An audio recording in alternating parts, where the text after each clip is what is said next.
자, 여러분 안녕하세요. 좋은 주식TV입니다. 오늘은 어제보다 훨씬 좋은 흐름이 나왔습니다. 시장 분위기가 아주 좋았죠. 오늘 흐름 좋았던 이유는 뭐 많습니다. 이유가 여러 가지 이유가 있습니다.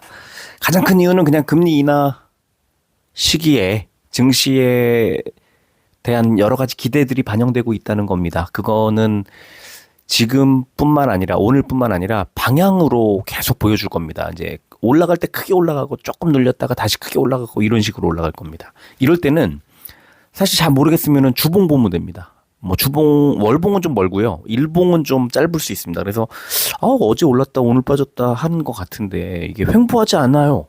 올라가고 있습니다. 특히 그 시장의 기대를 많이 받고 있는 우리 뭐 예를 들면은 코스피 쪽에서는 네이버 카카오 같은 종목들, 또 제약 바이오들, 게임들, 엔터들, 그야말로 우리가 흔히 말하는 꿈과 가치를 먹고 사는 그런 종목들 있잖아요. 얘네들이 많이 올라갑니다. 이제는 여러 가지 측면에서 금리 인하라는 것이 그렇게 반영을 해줍니다. 이게 우리 코스닥에 지금 계속 들어오고 있는 거예요. 수급이. 누가 사고 있냐면요. 외국인이 사고 있어요. 외국인이 가장 민감하게, 가장 강력하게 이걸 알고 실행하고 있는 중인 겁니다. 코스닥, 뭐 바이오를 사더라도 코스닥을 사는 게 좋고요. 게임을 사더라도 코스닥을 사는 게 지금은 좀 더 좋아 보입니다. 이거는 시장이 계속해서 보여주고 있고, 글쎄요, 지금 정도면은 이제 좀 늦었다고 생각하실 수도 있을 것 같습니다. 아니에요. 그렇다고 생각하지 않아요. 좋은 자리만 잘 잡으면 됩니다. 사실, 투자의 반은 매수인데요. 매수가 매도보다 훨씬 쉽습니다. 제가 늘 말씀을 드리는 것 중에, 이 투자할 때 가장 쉬운 게 매수 타이밍 잡는 거라고 저는 생각해요. 너무, 참고할 자료들이 널려 있고요. 시장에서 선명하게 거짓말 못하고 선명하게 뭐 차트로 보여주거나 뭐 수급으로 보여주거나 뭐 많이 보여줍니다. 매수를 할 만한 종목들을 보조지표들 뭐 여러 가지로. 근데 매도는 굉장히 어렵습니다. 매도는 답이 없어요. 뭐 매도가 뭐 답이 있는 것처럼 말하거나 무슨 나를 따르라 하는 사람이 있으면 그거는 거짓말일 가능성이 매우 높습니다. 그냥 그 순간에 어떤 상황에 한 번 맞았을 뿐이고요. 그건 공식도 없고요. 매수는 공식이 좀 있는 것 같아요. 공식이라기보다는 어떤 공식처럼 내가 활용할 만한 근거 자료들이 되게 많아요. 수천 가지가 있을 겁니다. 아마 뭐 수만 가지 있을지도 몰라요. 되게 많아요. 그래서 그 중에 그냥 내가 고르면 되는데 매도는 굉장히 많은 것처럼 보이지만 단 한 가지도 공식이 없다고 생각하시면 될 것 같아요. 그냥 그건 나밖에 모르고요. 방금 전 지나간 거는 지금 다시 생각해 보면 정답이 아닐 수도 있고 그래서 그게 되게 어렵습니다. 매도는 진짜 어려워요. 정답이 없는 게 오히려 쉬울 수도 있어요. 정답이 없기 때문에 전문가나 무슨 선수나 외국인이나 나나 기관이나 개인이나 뭐 옆집 아줌마나 다 똑같은 상황이라는 것일 수 있어요. 그래서 매도는 좀 과감하게 할 필요가 있다는 생각이고요. 매수는 신중하게 고르되 투자 방식에 대해서는 공식처럼 또는 어떤 원칙처럼 만들어 놓으시면 좋습니다. 그래서 투자 일지를 쓴다거나 뭐 우리 바둑에서 왜 복기라고 그러잖아요. 잘했든 못했든 한 번 정도 돌이켜 생각해보고 메모로 남겨놓고 뭐 등등을 해놓으면 그게 원칙이 될 수 있습니다. 저도 나름의 원칙을 상당히 구체적으로 여러 가지로 세워놓고 꽤 자주 그냥 이렇게 넋두리처럼 또는 뭐 어떤 원칙처럼 우리가 프린시플이라고 부르는 원칙처럼 가끔씩 뭐 번호 매겨갖고 1번, 2번 해가지고 써드립니다. 제가 생각날 때 도움이 되시라고요. 그냥 아무것도 모르고 이 투자를 하는 것보다는 훨씬 낫죠.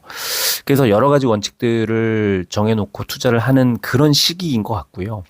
실적이라는 것에 좀 더 충실하게 접근하시면 수익을 낼 수 있습니다. 무슨 말이냐면 매수 타이밍을 제가 가끔씩 뭐 지난번에 영상도 올려드리고 했지만 이틀에 한 번씩 이 매일매일 아침에 제가 뭐 새벽 한 어떤 때는 뭐 3시, 4시에도 일어나고 어떤 때는 5시쯤 일어나기도 하고 뭐 6시쯤 일어나기도 하는데 뭐 다양한 자료들을 봅니다. 뭐 미국 그, 그 언론들도 보고요. 뭐 속보들도 보고요. 미국 차트도 보고요.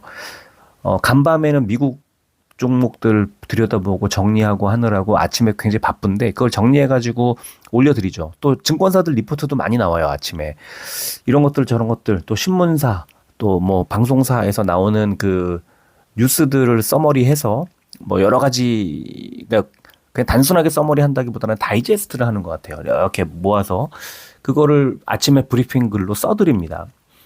그 오늘 하루 장을 좀 예측도 해보고 미국 증시에서 흐름을 업종별로도 분석해보고 해서 이제 여러 가지 알려드리는데 그렇게 해서 매수할 종목들도 생각해보고 뭐 이렇게 다양한 고민과 이 머릿속에 생각을 하죠. 그런데 이제 어떤 종목들 어떤 업종을 이렇게 골라놓고 나서 매수를 해야지라고 생각을 하더라도 그 타이밍을 잡고 하더라도 그것도 사실 만만치 않거든요. 근데 그거를 그냥 정말 아무것도 모르고 감으로 그냥 하는 것과 그래도 이런저런 것들을 들여다보고 분석하고 하는 것은 확률상 당연히 후자가 훨씬 높겠죠. 수익을 내거나 손실을 입지 않을 확률이. 그래서 그런 뭐 생각을 하면서 투자를 하시기를 바랍니다. 투자는 굉장히 재밌거든요. 투자 행위 자체도 재밌고 투자로 인해서 수익을 얻는 것도 재밌지만 공부하고 이 종목을 하나씩 하나씩 알아가고 우리 시장을 이해해가는 그 과정이 굉장히 재미있다고 생각해요, 저는. 그래서 그 투자의 즐거움을 조금씩이라도 알게 되는 그게 그냥 우리 투자의 목적이지 않을까라는 생각을 합니다.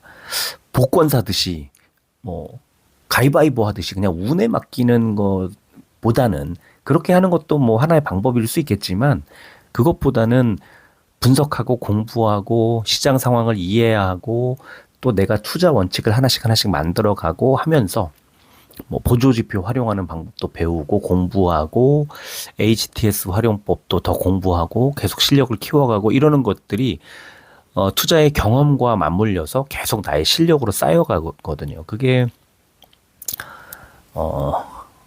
점점점 고수가 되는 그런 길이다. 10년이 됐든 20년이 됐든 그렇게 하지 않으면 그냥 평범하게 운에 맡기는 투자자가 될 수밖에 없기 때문에 그런 것들을 잘 살펴가면서 투자를 하시기를 정말 원합니다.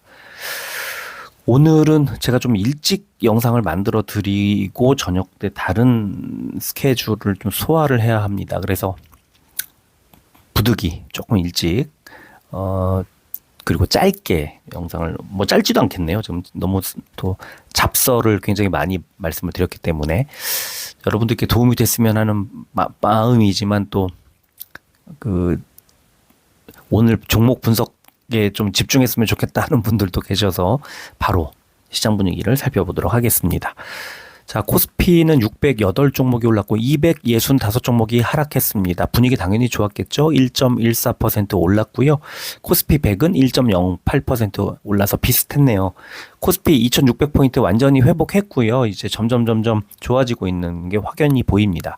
코스닥은 1087종목이 올랐고 458종목이 빠졌습니다.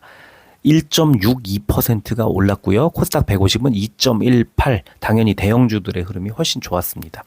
코스닥도 이제 800포인트를 향해 나아가고 있습니다. 코스피는 기관만 샀는데 금투가 압도적으로 시장을 이끌었고요. 외국인이 좀 많이 팔았습니다. 약간의 불안 요소라고 볼 수 있고 코스닥은 개인만 팔고 외국인 기관이 샀는데 특히 외국인과 금융투자가 사서 시장이 강하지 않을 수가 없습니다. 이게 아주 뭐 굉장히 좋은 그 영향을 미칠 거라고 믿고 있고요. 자, 선물지수 오늘도 강하고 지금 상승폭 훨씬 빠른 속도로 키우고 있습니다. 아직 뭐 미국 증시 개장까지는 멀었지만 좋은 징조를 보여주고 있습니다. 자, 원달러 환율은 보합권에 움직이고 있는 듯 하고요. 국제 유가는 0.89% 내려서 70달러 다시 깨지기 직전 아닌가 이렇게 보입니다. 자, 코스피는 어제 해외 증시 상승 등으로 상승 출발한 증시가 장중에 외국인 매도세 출회되면서 하락 전환하기도 했지만 중국의 부양책 기대감에 따른 중화권 증시 강세 및 기관의 매수폭 확대로 1%대 상승했다는 분석이 나왔네요. 금리 인하 우리가 잘 살펴봐야 할 것들이 많이 있습니다.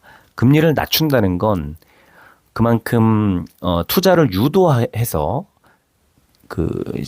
얼어있는 시장을 좀 깨우고 녹이고 투자를 좀 활성화하자는 그런 측면인데 좀 점진적인 경기 부양책이거든요. 그런데 금리 인하 시점이 도래했다는 것은 경기는 거의 바닥 꼭지를 돌고 있다는 뜻이기도 합니다. 그래서 뭐 가까이 있는 중국이나 일본, 뭐 미국, 유럽, 뭐 우리나라도 마찬가지지만 경기 부양책들을 내놓기 마련인데 그러다 보면은 우리 증시, 각국 증시에 긍정적인 영향을 미칩니다. 그래서 지금 중국의 경기 부양책이 나올 것이라는 그런 기대감은 우리 증시에 굉장한 호재가 될 수 있고요. 그 다음에 다음 달에 이제 10월에 우리 증시도 한국은행도 금리 결정을 합니다. 금융통화위원회에서 지금 10월 17일로 예정돼 있는데 여기에서 미국이 금리를 2단계나 낮췄기 때문에 우리도 금리를 낮출 것이 거의 확실시되고 있습니다. 그래서 10월 중순까지는 금리 인하에 대한 우리 한국의 금리 인하에 대한 기대감이 증시를 계속해서 부양시킬 가능성이 높다. 이걸 이제 확인하고 지나가면 좋겠습니다. 자, 코스닥은 어제 나스닥 상승과 2차전 지주 중심의 기관 외국인 동반 매수세가 들어오면서 1%대 상승했다. 이런 분석이 나왔네요. 자, 시총 상위주를 봐야죠. 자, 두 종목만 팔았습니다. 너무 선명합니다. KB금융이 3.53% 하락했고요. 삼성바이오로직스가 약보합권이었습니다. 뭐 밸류업 관련된 종목들은 또 재료 소멸 그리고 그 배당 확대 정도가 상대적으로 어떻게 되느냐 이런 것들에 따라서 약간 등락이 좀 있을 수 있어요. 엇갈릴 수가 있을 것 같고요. 반면에 오른 종목들 보면 LG화학이 8.46% 많이 올랐고요. 또 LG에너지솔루션이 4%대 상승했습니다. 좋은 징조죠. 코스닥은 하락 종목이 상당히 많이 있지만 또 오른 종목들 보면은 엔캠이 9%대, 또 에코프로가 거의 9% 정도 올랐죠. 에코프로 BM도 6%대 올랐죠. 리노공업도 한 4% 정도 올랐고요. 빠진 종목들 보면은 휴젤이 3.99 많이 빠졌고 리가캠바이오, 삼천당제약, 실리콘투 바이오들이 좀 안 좋았는데 알테오제는 0.86% 상승해서 강한 어떤 흐름을 보여줬습니다. 업종을 보면은 코스피는 화학 업종이 제일 좋았는데 송원산업 12%대, 롯데케미칼과 한화솔루션이 10%대, 대한유화가 9%대, LG화학이 8%대. 자, 보면은 화학업종 그 자체가 굉장히 강했어요. 금리 인하로 인한 경기 활성화 기대감 같은 것들이 들어오는 건데 그 밑에를 보면은 2차전 지주들이 되게 많이 있습니다. 그리고 엊그제 이제 저점 매수할 만한 종목으로 소개해드렸던 그 화학주 2개가 다 포함이 돼 있는데 뭐 그중에 국도화학이 일단 많이 4.9%대 많이 올라왔고요. 좋은 좋은 내용이기도 하고요. 정상적인 흐름이기도 하고 그렇습니다. 자, 전기가스 업종이 가장 안 좋았습니다. 한국가스공사가 2.2%대 하락이 나왔습니다. 코스닥은 금융업종이 제일 좋았고 종이목재 뭐 다 2차 전지들이잖아요. 뭐 동학이요, 에코프로와 동학이요. 그리고 오락문화, 그죠? 그리고 일반전기전자, 화학 거의 유사합니다. 2차 전지하고 엔터 이쪽에 좀 집중돼 있는 그런 상황이고 에코프로가 8.94% 올랐기 때문에 금융업종이 제일 좋았죠. 반면에 운송업종이 제일 안 좋았습니다. 태웅로직스가 2%대 하락했기 때문이고 그 다음에 안 좋았던 게 제약입니다. 오늘 바이오들이 좋지 않았던 건 그동안 많이 올랐던 것에 대한 수익 실현과 그다음에 2차 전지나 반도체 쪽으로의 선회 이런 게 있는데 결국은 다시 또 올라갈 거라서 뭐 크게 신경 쓰지 않아도 될 정도라고 봅니다. 자, 코스피 의학 상승 종목 유한장행이 5.94% 많이 오르면서 뭐 신고가 계속 써 나가고 있고요. 삼성제약이 3%대 올랐습니다. 빠진 종목은 현대약품이 4%대, 명문제약이 3%대 빠졌고요. 코스닥 제약 상승 종목은 엑셀세라퓨틱스가 상한가, 샤페론이 16%대, 휴온스 글로벌이 9%대 올랐고 자, 빠진 종목은 애니젠이 14%대, 제노포커스가 7%대, 이엔셀이 6%대에 하락했습니다. 자, 오늘은 좀 보여드리고 싶은 거. 일단 그 트럼프 미디어 테크놀로지 이 종목이 어제도 많이 10%대 빠졌고 오늘 좀 약간 반등이 나오는 것처럼 보이지만 하락 추세가 강하게 이어지고 있습니다. 지금 해리스가 그 이른바 스윙 스테이트라고 부르는 경합주 펜실베이니아에서 여론조사를 했는데 트럼프를 오차 범위 밖에서 이겼다고 하는 것 같죠. 그래서 지금 점점점 해리스 쪽으로 기울어가고 있습니다. 트럼프의 이미지가 굉장히 그 고집불통의 노인 뭐 이런 쪽으로 맞춰지다 보니까 트럼프 본인이 바이든을 공격하던 그 이제 타깃에 자기가 가 있어요. 지금 그런 상황이 느낌이 들고 우리가 생각할 것은 해리스가 정권을 잡으면 이제 민주당의 정책들이 이어지고 그러면 2차 전지, 친환경 에너지 이런 종목들이 힘을 받을 수밖에 없고 또 반도체도 우리 반도체도 뭐 나쁘지 않을 것으로 예상이 됩니다. 여기에다가 또 바이오도 마찬가지고 지금 트럼프가 그 대통령이 되는 것보다는 해리스가 지금 되는 것이 지금 민주당 정권이기 때문에 해리스가 대통령이 되는 것이 약간 더 안정적이지 않을까 하는 트럼프는 워낙에 좌충우돌 예측이 불가능한 사람이다 보니까 조금 시장이 그런 쪽에서 보면은 괜찮은 것 같은데 그 테슬라 일론 머스크가 트럼프를 또 지지하고 이런 것들이 또 어떻게 영향을 미치게 될까 이런 것들도 조금 생각이 들긴 하네요. 자, 그리고 또 하나의 차트는 바로 테슬라인데 테슬라가 지금 뭐 굉장히 상승 추세를 뭐 빠른 속도로 이어가고 있습니다. 어느새 250달러를 돌파했습니다. 180달러였는데 두 달 만에 한 달 반 만에 지금 250달러까지 올라갔어요. 40% 정도의 상승이 나오고 있는 겁니다. 그래서 테슬라의 어제도 4.9%대 한 5% 정도 올랐기 때문에 우리 2차 전지들의 아주 좋은 영향을 미쳤습니다. 자, 지금 아직 그 시간회가 뭐 마무리가 되지 않은 시점이기 때문에 일단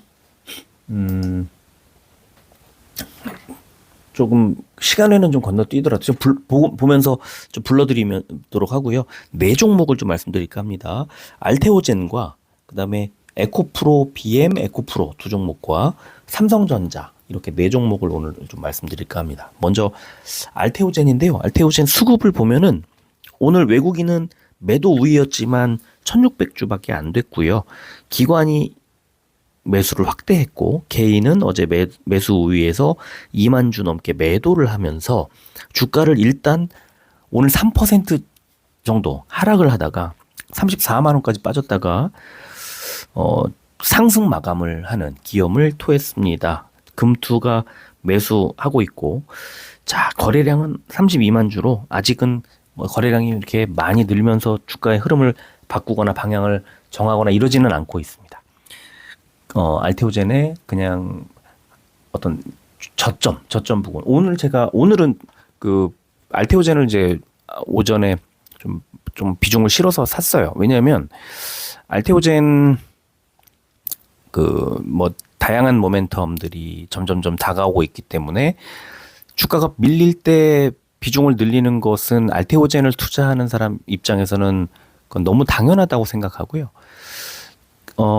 일단은 오늘 아침에 제가 제시해 드릴 때는 34만 5천 원이 5일선이었어요. 그래서 34만 5천 원보다 밀리면 강력 매수를 말씀드렸고 저는 34만 5천 원보다 빠지지 않을 거라고 아침에 계속 단언을 뭐 물어보시는 분들에게도 말씀드리고 제가 전체 방에다가도 말씀을 드렸습니다. 그래서 34만 원을 찍을 때 어우 땡큐 뭐 이런 느낌이었어요. 결국에 스물스물 올라가더니 35만 3천 원 지금 그 35만 3천 원까지 일단 반등을 했기 때문에 오늘 매수한 것만 가지고도 충분히 뭐 잘했다는 생각을 하게 만드는 지점이고요. 시간외에는 지금 아직 뭐 진행 중이긴 하지만 500원이 오른 상태로 거래되고 있습니다. 자, 수급 보면은 일봉 보면은 아래 꼬리를 길게 달고 어, 5일선 밑에까지 빠졌다가 쭉 반등을 하는 흐름이 나오죠. 아직 뭐 하락 추세 전혀 아니고요. 그냥 반등 아주 강하다. 상승세 충분히 이어가고 있고 더 올라간다고 생각하시면 됩니다. 뭐 어떤 분들은 40만 원 얘기하지만 40만 원 당연히 갑니다. 언제 갈지는 알 수 없지만 갑니다. 그 대신에 최근에 도달하는데 실패라기보다는 거기까지는 이르지 못했던 37만 원을 일단 뚫는 게 급선무라고 생각하고요. 뭐 당연히 뚫을 수 있습니다. 37만 원을 돌파하면 거기서 비중을 축소하는 것은 좀 별론 것 같고요. 40 정도를 목표로 잡고 비중을 조금씩 뭐 한 10% 내외로 샀다가 줄였다가 그 증시에서 알테오젠의 흐름에 따라서 비중을 좀 늘렸다 줄였다 하면서 가져가시는 게 좋을 것 같고, 이제 좀 많이 매수하신 분들, 뭐 저 오늘도 마찬가지고 매수하신 분들은 그 단기적으로는 주가가 좀 많이 뭐 한번 팍팍 튄다. 그럴 때 한 1, 20%씩 비중을 조금 줄여가는 것도 괜찮다. 예. 왜냐하면 계속해서 상승하는 종목은 없거든요. 그런 것들이 좋을 것 같고요. 장기적으로는 뭐 40 이상 훨씬 높게도 올라갈 수 있을 겁니다. 그 지금 갖고 있는 모멘텀의 크기나 폭발력이 그럴 거라고 생각하고요. 다만 그 너무 낙관하면서 뭐 그럴 필요는 없다. 예. 좀 대응을 해 가면서 조절해 가면서 대응하시면 될 것 같습니다. 자, 두 번째 종목은 에코프로 BM입니다. 외국인 기관 최근에 사는 거 보면, 금융투자 사는 거 보면 이대로 멈출 것 같지 않습니다. 오늘 거래량 110만 주가 터졌고 18만 원을 돌파했습니다. 에코프로 BM 매우 강한 흐름이 연출되고 있고요. 자, 지금 에코프로 BM의 이제 일봉을 보면은요. 제가 19만 원에다가 선을 하나 그어놨는데 19만 원에다 선을 그어놓은 이유가 있습니다. 에코프로 BM이 그 지난 5월, 6월 그리고 7, 8월에 횡보할 때 19만 원 정도를 계속해서 그 지지 라인 또는 저항 라인으로 삼았습니다. 매물벽이 있다는 거죠.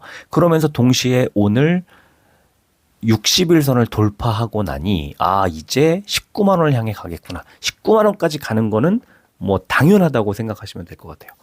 에코프로 BM 19만 원까지 가서 생각해 보자. 19만 원 가까이 붙었을 때 조금 뭐 조정이 나올 수는 있을 것 같습니다만 일단은 19만 원까지 간다. 이렇게 생각하셔도 될 것 같아요. 세 번째 종목 에코프로도 같이 보겠습니다. 디테일을 좀 말씀을 드려야 되니까 외국인 수급 보세요. 지금 4천 주, 7만 8천 주, 18만 주, 38만 주 이러는 사이에 기관도 마찬가지입니다. 3만 3천 주, 4만 주 때 11만 주. 그래서 오늘 305만 주의 거래량이 터졌고 9만 원을 단숨에 돌파해 버렸고요. 자, 개인은 오늘 거의 50만 주 가까이 덜어냈습니다. 뭐 이건 더 간다고 봐야 되겠죠. 그러면 에코프로는 어디까지 갈까? 에코프로는 자, 지금 에코프로도요. 60일선을 이제 돌파했죠. 오늘 60일선을 돌파를 해서 60일선이 89,700원인데 92,200원이니까 돌파를 했습니다. 물론 윗꼬리를 달았죠. 11.8% 92,600원까지 갔다가 좀 빠졌지만 결국은 121선 95,000원까지 주가를 올려놓을 것이다. 네, 이게 저의 생각입니다. 자, 삼성전자 볼까요? 삼성전자 개인만 사고 외국인은 계속 파란색을 그리고 있고 기관이 최근에 매수를 거들어주고 있으면서 오늘 주가를 올려놨는데 삼성전자는 63,000원이 바닥일 수밖에 없다.